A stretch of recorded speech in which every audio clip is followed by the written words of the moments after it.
एक गांव में एक खाली जमीन पड़ी थी जहां से अजीब सी आवाजें आती थी। मैं तुम सबको नहीं छोड़ूंगी, सबका खून पी जाऊंगी। बस एक बार मेरा शरीर जिंदा हो जाए। अरे दैया रे, ई किसका आवाज है भाई? लगे थे कौनो भूत है। भागो यहाँ से, नहीं तो अपन तो गए रे दादा। फिर दोनों वहाँ से भाग जाते हैं। उसी गांव में गणेश किसान अपनी बीवी रेखा के साथ रहता था। वो बहुत ही मेहनती और ईमानदार था। एक दिन उसे गांव से थोड़ी दूर पर एक जमीन का खाली टुकड़ा दिखता है। अरे वाह, क्या बढ़िया जमीन है।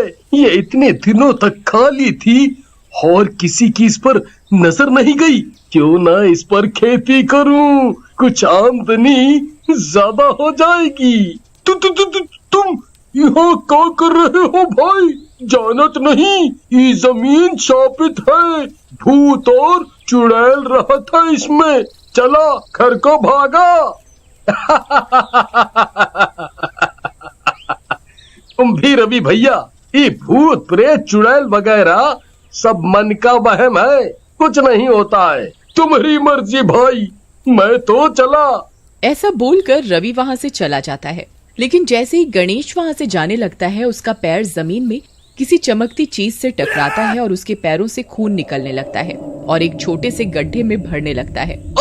ये क्या हुआ? ये कैसे लग गया मुझे? ओह, ये तो बहुत खून बह रहा है मेरे पैर से, और ये इतनी तेजी से कैसे निकल रहा है? ऐसा लग रहा है कि जैसे कोई मेरे शरीर से इसको चूस रहा हो। जल्दी से घर जाता हूँ। ऐसा कहते हुए गणेश वहाँ से चला जाता है। इधर वो खून जमीन के अंदर एक सोई हुई औरत की लाश के मुंह में जाने लगता है। जैसे ही खून उस लाश के ऊपर पड़ता है, वो लाश जिंदा हो जाती है। कितने दिनों बाद इंसानी खून मिला है, बस इसका ही तो इंतजार था। मजा आ गया।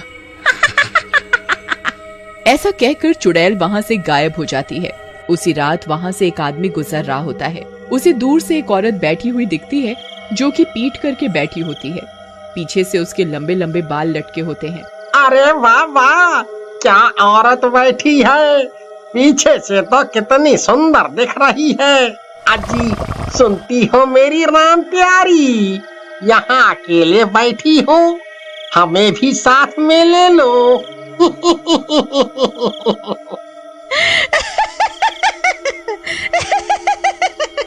आजा राजा पेड़ के पीछे, इस बेरी के नीचे, हाय रे पिया कांटा लगा, आजा। अरे वाह, ये तो पहली बार में ही मान गई। आज तो मजा आ जाएगा। ऐसा कहकर वो आदमी चुड़ैल की तरफ बढ़ता है, लेकिन औरत के पलटते ही, अरे मर गया रे, ये तो चुड़ैल है, बचा लो मम्मी।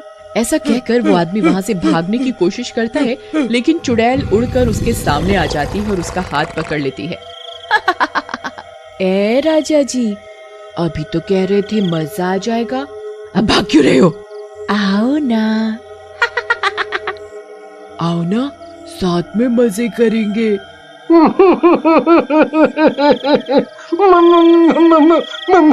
मुझे माफ कर दो चुड़ैल जी, मैं जिंदगी में कभी ठरकी पना नहीं करूंगा, माफ कर दो मुझे।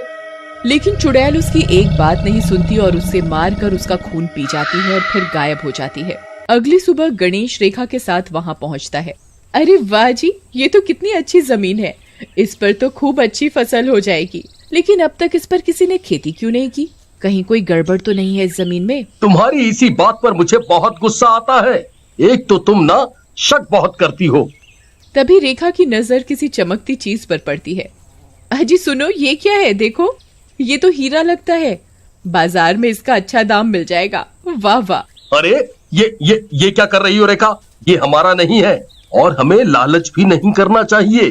तुम इस चमकती हुई चीज को यहीं फेंक दो, पता नहीं क्या है ये। लेकिन रेखा उसकी एक बात नहीं मानती और उस चमकती हुई चीज को लेकर घर चली जाती है। रात में वो हीरा कहाँ गया? उसी में मेरी जान है। अगर वो मुझे नहीं मिला तो मुझे ये दुनिया छोड़कर जाना पड़ेगा और मैं अपनी खून की प्यास कहां से बुझाऊंगी। मुझे जैसे भी हो वो हीरा ढूंढना पड़ेगा। ऐसा कहकर चुड़ैल गांव के अंदर अपने खोए हुए हीरे को ढूंढने लगती है। तभी उसकी नजर गणेश के घर पर पड़ती है। गणेश के घर की खिड़की से बहुत तेज रोशनी आ रही होती है। लगता है मेरा हीरा इन दुष्टों के पास है, मैं इनको छोड़ूंगी नहीं। चुड़ैल गुस्से में गणेश के घर की तरफ बढ़ती है और खिड़की से अंदर झांकती है। अंदर रेखा उस हीरे को लेकर बैठी होती है और आईने में अपने आप से ही बातें कर रही होती है। मजा आ गया, अब तो हम भी अमीर हो जाएंगे। हमारे पास भी गाड़ियां होंगी, नौकर चाकर होंगे और मैं तो इस हीरे को बेचकर गांव में सबसे बड़ा मकान बनाऊंगी। अरे ये औरत तो मुझसे भी बड़ी चुड़ैल है, मेरे हीरे को बेचने की योजना बना रही है। लगता है इसे सबक सिखाना पड़ेगा। ऐसा कहकर चुड़ैल रेखा के सामने आ जाती है। महारानी जी, तुम्हारे सपने पूरे हो गए हो तो मेरा ये हीरा मुझे वापस कर दो। चुड़ैल जी, क्यों जी? ये हीरा तो हमें मिला है, मैं नहीं देने वाली आपको। आपको करना है जो कर लो, अब ये हीरा तो मेरा है। लालची औरत, तू ऐसे नहीं मानेगी, तुझे सबक सिखाना पड़ेगा। ऐसा कहकर चुड़ैल रेखा की तरफ बढ़ती है, लेकिन तभी गणेश उन दोनों के बीच में आ जाता है। तू कौन है? लेकिन तेरे शरीर से तो खून की खुशबू आ रही है, जिसे पीकर मैं जिंदा हुई हूँ। मेरे खून से? अरे चुड़ैल जी, क्यों रात में झूठ बोल रही हो? ये मेरी बीवी जिंदा नहीं छोड़ेगी। ये अपना हीरा लो और यहाँ से चली जाओ। मत डर, तेरी वजह से तो मैं जिंदा हुई हूँ। तुझे मैं मारूंगी नहीं, लेकिन मुझे शरीर चाहिए, वो तेरी बीवी के रूप में मिल गया। ऐसा कहकर वो चुड़ैल रेखा के शरीर में प्रवेश कर जाती है। चुड़ैल के शरीर में आते ही रेखा बेहोश हो जाती है। अरे बाप रे, ये क्या हुआ? मेरी बीवी तो सचमुच की चुड़ैल बन गई। भगवान, अब मैं क्या करूं? तभी रेखा को होश आता है, उसकी आंखें लाल होती हैं। मुझे भूख लगी है, खून चाहिए, जा जल्दी खून ला, नहीं तो तेरी बीवी का ही खून पीने लगूंगी मैं। अब मैं क्या करूं? खून कहां से लाऊं? तभी उसकी नजर एक कुत्ते पर पड़ती है और वो उसे मार कर ले आता है और चुड़ैल के सामने पहुंच जाता है। वाह, मजा आ गया, तेरी बीवी के शरीर में रहने का फायदा मिल रहा है मुझे। चुड़ैल खून पीने लगती है, लेकिन ये सब गणेश को अच्छा नहीं लगता और वो घर से बाहर निकल जाता है। बाहर उसे उसका दोस्त रवि मिल जाता है और गणेश रवि को सारी बात बताता है। हम कहत रहे तुमका कि उस जमीन में कौनो लफड़े का बाल है, लेकिन तुम हमारी बात नहीं माना। अब भुगतो। अरे क्या रवि भाई, हम तुमको समस्या बता रहे हैं और तुम हम ही को डांट रहे हो। अरे अब समस्या आ गई है, उसको सुलझाओ। उसके बाद रवि गणेश को लेकर एक बाबा के पास पहुंचता है। बेटा, तुम्हारी समस्या तो बहुत गंभीर है। पहले हमें चुड़ैल को पकड़ना होगा और फिर उससे पूछना होगा कि वो ऐसा क्यों कर रही है। ऐसा कहकर वो तीनों गणेश के घर जाते हैं। गणेश के घर पर चुड़ैल बैठी होती है। इस बुरे तांत्रिक को लाया है अपनी मदद के लिए, ये कुछ नहीं कर पाएगा।